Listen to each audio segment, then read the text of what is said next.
This is Hidden Killers Week in Review. A look back at the most prolific stories of the week.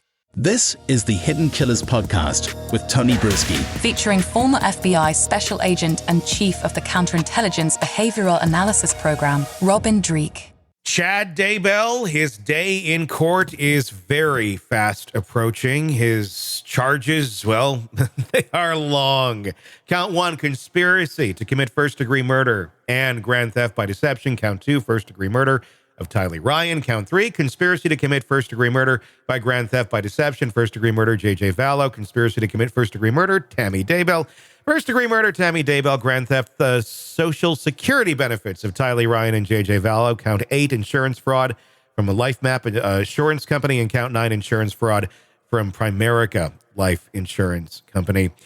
This is going to be an interesting one. And this one, it seems to be there may be a bit of defense on it, more than we saw in the trial of Lori Vallow last year. Joining me to discuss, Robin Dreeke, retired FBI special agent.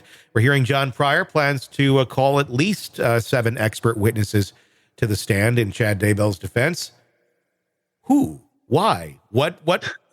Who's standing up and raising their hand going, let me stand up for Chad Daybell?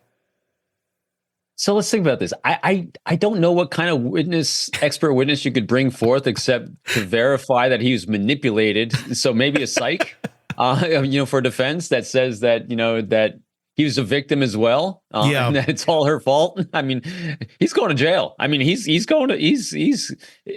done. I just don't see, especially when, I mean, this is the same defense attorney wanted to get out of this. Mm-hmm. I mean, it just so. And also, where is the money coming from to bring in these expert witnesses? Because they're not cheap. And Chad is indigent, and I don't know. I mean, does the state provide funding for these sort of things? Like, are taxpayers literally bringing in expert witnesses to stand up for Chad Daybell? Because I don't know. I mean, is that how that works? I don't know either. Someone's got to pay it because I just can't wait to see who they are and what are they going to say. When this was announced, I was like, that's kind of interesting. At least it'll keep it interesting a little bit, because otherwise, it's like, why bother watching another trial? I know. I mean, do the same thing again. I wonder how much of the same we're going to see again, though. I mean, do you think we're going to see different angles here? Do you think we're going to see a very different case or trial than we saw against Lori? I think we're going to see very similar evidence, obviously, because they're in both conspiracy to do exactly the same thing. I think we're going to potentially see more of his personality and him being a victim of her. Again, I can't think of another way to defend it. Yeah. And then to say that she was the mastermind, because that's what the public thinks. So I think when you are in a position where you have a losing hand like this, the best thing you can do is read the court of public opinion and kind of see where you can utilize that public opinion in your favor if you have anything at all. I think if he shows a level of contriteness, a level of, I can't believe I allowed this to happen to me, and falls on a sword kind of thing, and blames her for the entire thing, I think that's what I would maybe do. But I mean, it's like, what kind of a defense is that, though? It's like, she made me do it. And it's weak is what it is.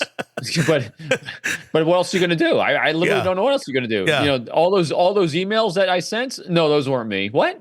Yes, they are. Yeah. I mean, what do you say? I mean, there's just. I mean, and I can somewhat buy that maybe she was the one pulling the strings and directing him.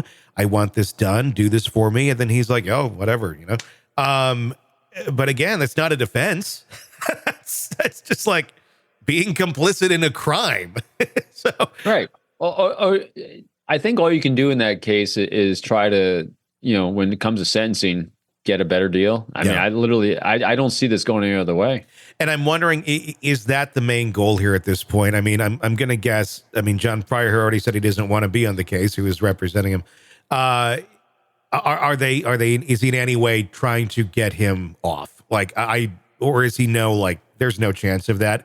Our only goal here at this point is to basically save his life. Yeah, that's what I think it is. What else could it be? they're not going to get him off. I mean, No. I can't. How do you get him off? I mean, everything was so overwhelming against her that how can I mean, stranger things happen. I mean, the only way you can do it is on, something administratively that they screwed up getting evidence somehow, or I mean, he did it. I mean, that's how often do we say that on the show? Is like innocent until proven guilty. No, he's guilty. I think no doubt about that. I mean, early on in some of the affidavits where he was blaming her, it was like, you just basically admitted you did it without admitting you did it. I think they're going for the saving life right now. Yeah, maybe a better prison to go to. I mean, literally, you're bargaining for scraps off the table at this point. I really think that's all this is. I think the only thing that could save him at this point is if there's some sort of miraculous thing that happens and truly Rexburg suddenly becomes the new Garden of Eden. Then it's like, holy shit, he was right all along. We all got to go to Rexburg. I think a meteor strike is the only thing that's going to save him. Well, stranger things have happened. Yeah. Knock on wood, not sound it. Exactly. He's done. I just don't. That's why it makes it entertaining. The fact that you claim things like this and you're looking at those 9 counts, I'm like, you're done. Exactly. Want to listen ad-free? Want advanced access to all of our interviews before anyone else? Become a True Crime Today Premium Plus subscriber on Apple Podcasts. You get every episode commercial free. So you can binge on true crime until you can binge no more. Search True Crime Today Premium Plus on Apple Podcasts now, or go to our podcast page and sign up now. More of the Hidden Killers podcast next.